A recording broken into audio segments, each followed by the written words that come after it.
Watching Aaron Rodgers last night, he's back on track. He's fine. Jared Goff was playing really good, and then in the third quarter, their first possession for the Lions, because the Packers went right down and scored. Their first possession, Dan Campbell elects to go for it on 4th and 1 inside Green Bay territory. Does the exact right thing you're supposed to do. They can't convert it. Game over right there. Game over right there. You have to be almost perfect to beat Green Bay in Green Bay, and they have to make some mistakes, which they didn't do last night. And I thought Aaron Glenn, by the way, my former teammate with the New York Jets, who is now the defense coordinator of the Detroit Lions, did a very smart thing. Now, he is a former cornerback, so he knows what it's like to be out there on an island playing against some of the great wide receivers in this league, especially Devontae Adams. And I thought Brian Greasy on the broadcast was perfect. He was saying, this is what they're doing. You weren't watching the Manning brothers? I was not. It's an interview show during a football game, and I'm just not interested. I'm just interested in the game. It's a slice of Americana. Well, whatever. I'm just personally interested in the game and watching the game. And I thought Brian Greasy did a great job explaining exactly what Aaron Glenn had to do because of all the injuries that they've had in their secondary. And quite frankly, Dan Campbell's team, is not filled with great players, but they give maximum effort. They gave great effort last week. So his way of doing things is working for the Lions. It's just not meaning wins right now anyway. They got a long way to go in terms of personnel and things of that nature. But I don't know. Aaron Rodgers was fine. This was predictable. It was predictable by everybody in the NFL. It was annoyingly predictable. He was going to have a great game. And I didn't like it. Of course I didn't like it because I haven't liked the Packers my entire life. But I don't know. It's not going to happen for the Packers this year. The one thing that Aaron Rodgers needed when this season started was motivation from somewhere else because clearly he didn't want to be there in Green Bay. He was losing that passion for football that he had because he had this rift with the organization. He goes to Hawaii, the Shailene Woodley thing, everything else. He's got a astrologist, all this crap that's going on.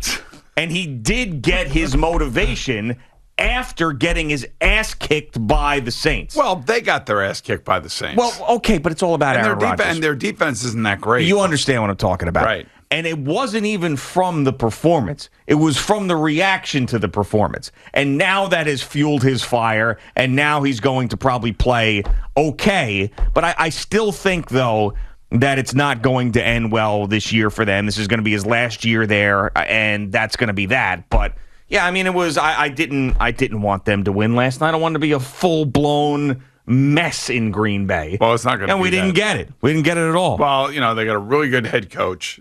They got a Hall of Fame quarterback, a tremendous running game, and a tremendous wide receiver and tight end combination.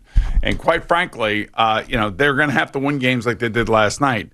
They're going to have to put pressure on other teams by scoring, every time they get the ball. And, man, you saw some of the throws he made last night.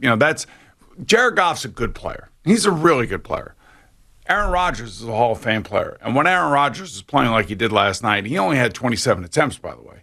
When he plays like he did last night, he's virtually unstoppable. The ball was everywhere it needed to be last night. It was right there. It was right there, and you could see the way he throws. Now, that brings me to my next point.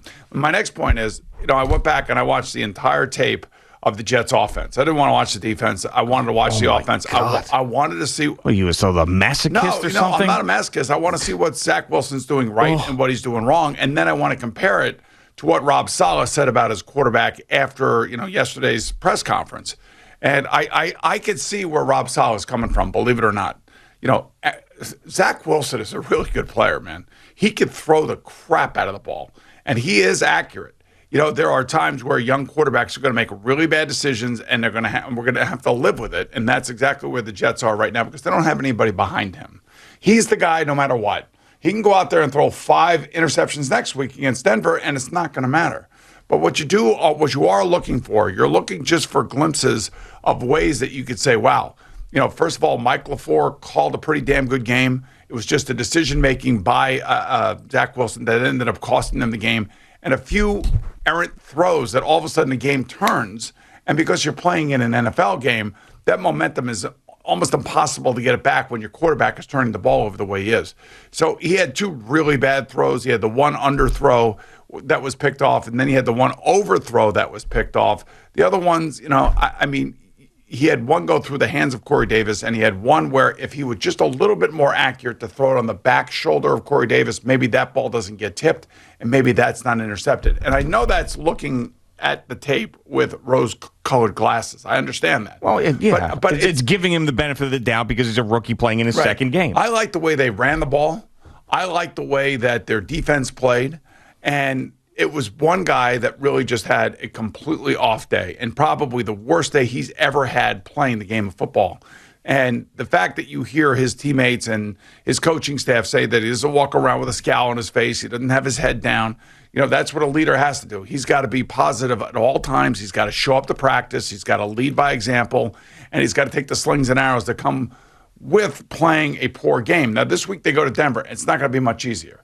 And I don't know really much more than after watching the game and watching how many times they had 6 or 7 pass protectors in for Zach Wilson and keep it simple for him. I don't know how much more simple they can make it. So they're gonna fight through this. They're gonna push through this, and they believe. And I don't know this from talking to anybody over there. I only know from watching the game and how the game unfolded. They pulled back after those first 2 interceptions. There's no question about it. And then when you block 6 or 7 guys, you really don't have the underneath guys to drop it off to because they're usually in the blocking scheme. You have 1 or 2 wide receivers to pick from down the field, and that's about all the decision you got to make. You got to make, am I going to get it to the guy or am I going to throw it over the guy's head? So saying all of what I just said and then watching that tape yesterday, I still am extremely high on the young man. Extremely high. I'm sure it's not time to give up on them, but this year they might not win a game this year. I'm telling you, they may not win a game. There are throws that are made in this game that you could see it. You could see it that when the light goes on and he figures it all out, he's going to be really damn good if he doesn't get hurt. Okay. That's the one thing that I worry about with all these young kids, whether or not they can protect themselves on the field. And as long as they can protect themselves on the field, they belong on the field.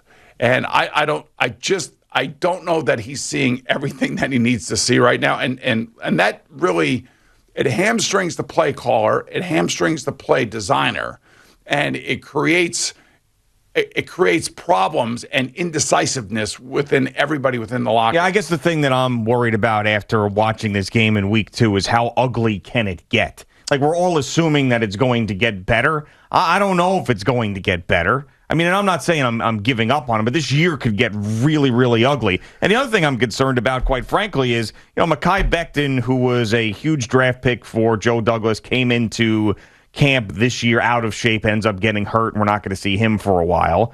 Denzel Mims, which is another big pick for Joe Douglas, is non-existent. And nobody's even talking about why he's not around. Rob Saleh gets asked about it. It's like, well, that position, that wide receiver, whatever, the 5th wide receiver, is someone who has to be playing special teams, and Denzel Mims can't do it. Denzel Mims is supposed to be a huge part of your offense this year. You got to give me a better answer than he's not playing special teams. He's not supposed to be the 5 wide receiver. Exactly. He's supposed to be like the 2 or the 3 wide receiver. Especially when Jamison Crowder's not playing. Right. Exactly. So I don't know what the hell is even going on. So those are the things that, like, okay, you're turning over this new leaf and this new regime, and these draft picks have to hit. They have to. And it's not just Zach Wilson, it's these other guys. And you really haven't seen any of that. So I don't know exactly where this roster is going. If anything I was impressed with on Sunday was the fact that the defense in the first half looked like they could be a legitimate defense at some point. So I'm hoping that the Rob Saleh impact is there. But I mean, they look so bad at times in these first 2 games, in the first half of week 1 and the second half of week 2, that you could make a strong case that they don't win a game this year. You could. Well, I can understand why you say that, especially in light of what just happened this past Sunday. But I just go back and I look at it a little bit differently. I'm not looking at it from the fans' point of view where it's bothering me the way it's looking. I'm trying to just make determinations as to whether certain players can play and make certain plays, and how do they look on the field. And Zach Wilson looks the part. He really does. That's the good news for the Jet fan. The Jet fan also has to realize, as I said on Sunday, they're starting over. They're starting over. They're starting over with a new head coach, a new quarterback, new offensive and defensive coordinators. They got like 30 coaches over there. It's all still finding their way, figuring out the decisions that they have to make. You know, the first series of the second quarter, I think they ran 2 plays in the first quarter, at the end of the first quarter, but they went right down the field. I mean, they ran the ball, they threw the ball. Elijah Moore's hit on the sideline. Everything looks great. And then all of a sudden they have a false start penalty or whatever it was.